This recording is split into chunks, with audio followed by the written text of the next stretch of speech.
Now for our story. Aunt Mary Lane's pretty niece, Peggy Douglas, the young girl whom Lefty Larkin knows to be his own daughter, sat in a booth at the Brown Palace Hotel coffee shop with her fiancé, Nicholas Dorn. He is the charming young writer from Hollywood who had decided to stay on in Wakefield, having fallen in love with the little town while he was making a documentary film there. While they were waiting for their order to be taken, the two young people had been joined by Mrs. Ben Calvert, formerly Jessie Ward. During the ensuing conversation, Jessie had purposely hinted to Peggy that Bill Meade and his wife Kit were thinking seriously of a separation. But Peggy's reluctance to discuss the subject had been very apparent. After Jessie left them to keep an appointment, the young couple had fallen into silence, made all the more awkward by the bustling restaurant activity. At last, Nicholas Dorn had said, Peggy, what made you act so strange just now? What do you mean? I thought I was very polite. You were polite enough. You were so obvious about fluffing her off. Why didn't you let Jessie say whatever she had in her mind? Well, why should I? I'm not interested in the least, so why should I pretend to be?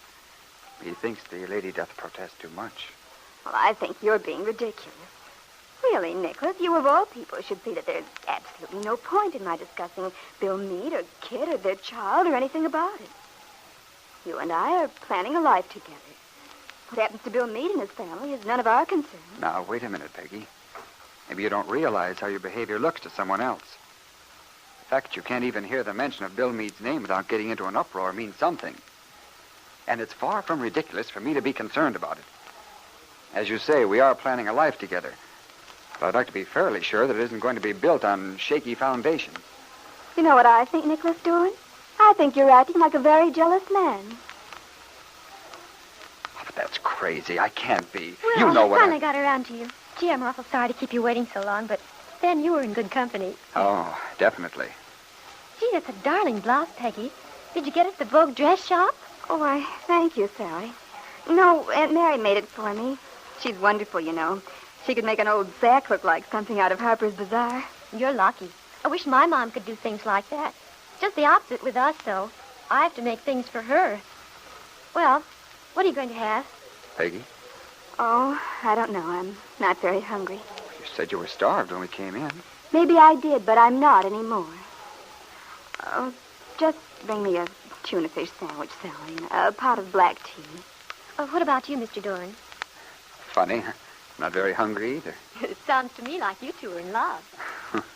Heaven forbid. Oh, let's see. Bring me the blue plate special, merchant's lunch. All right, I'll hurry.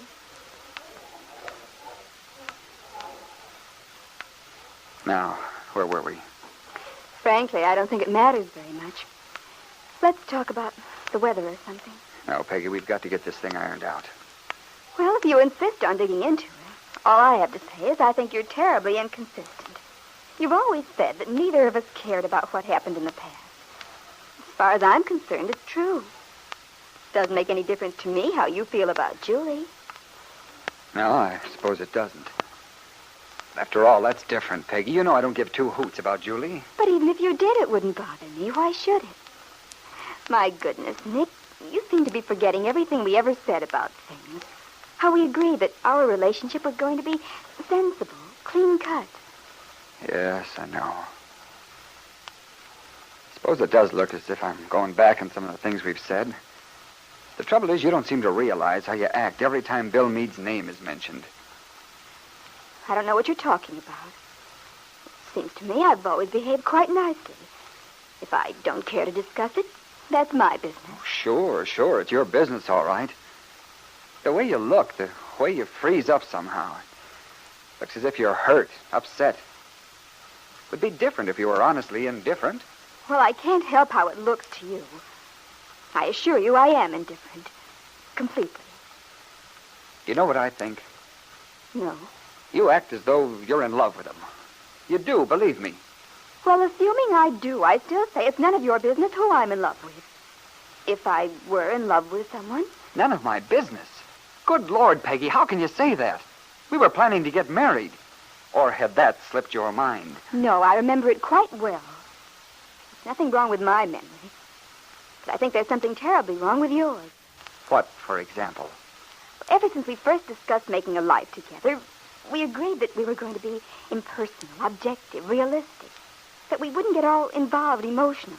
All right. If I stand by that, I haven't changed my mind. Well, then why do you get so upset like this just because I refuse to let a woman like Jessie Calvert start gossiping about something that's none of my concern? Well, you may sound very cool and collected now, but you didn't when she was here talking to you. Every time Bill Meade is mentioned, that far-away look comes in your eye. Your face gets white and you look like a frightened rabbit. Well, that's a fine thing to say. Not very complimentary. I don't care. You do. Look as if you're being pursued, hunted. Burns me up. Well, you've no reason to be burnt up. You ought to be ashamed, acting exactly like a jealous man. But it isn't jealousy, even though it may look that way. It's just, well, masculine pride, that's all. Sure, we said we were going to be impersonal and all that sort of thing. But that doesn't mean that a man wants his wife looking moony-eyed every time some dopey guy she knew in the past is mentioned. Moony-eyed? I'm getting a little tired of your insults, Mr. Dorn. First I'm a frightened rabbit, and now I'm moony-eyed. Besides, you don't even know Bill. What right have you to call him dopey? You mean to say you're mad because I call that big dumb cluck a dope? He's a very fine boy. He's just confused, that's all. Oh, brother, I'll buy that last part. He's so confused he doesn't even know what he wants. He's got the Calvert money in back of him. He's married to Kit Calvert. Married because he doesn't know when he's in love and when he isn't. And he's got a son. Why doesn't he go peddle his papers, leave you alone? Bill hasn't bothered me. Well, you told me he came out to Aunt Mary's, wanted to talk to you. But I didn't talk to him. He talked to Aunt Mary. Oh, sure, he would. Sort of man who plays on a woman's maternal instincts. Bill has a perfect right to go there if he wants to. Aunt Mary likes him. Well, this isn't getting us anywhere. You don't seem to get what I'm driving at. Either that or you refuse to. Just don't want to. Sally returned with their food at that moment. The two young people fell silent again. This had been their first quarrel, and they were both very unhappy. After they left the little coffee shop and started on the way home, Peggy began to think what a nice boy Nicholas really was. How unselfish he'd always been. How considerate. She didn't want to hurt him. After they'd walked some time in silence, suddenly Peggy looks up at him and says, Nicholas, don't be angry. I'm sorry I said what I did. You mean about my being jealous? Yes. It just upset me the way you were talking. Oh, Nick, it's really so silly. Because I'm not affected by Bill anymore. Really, I'm not.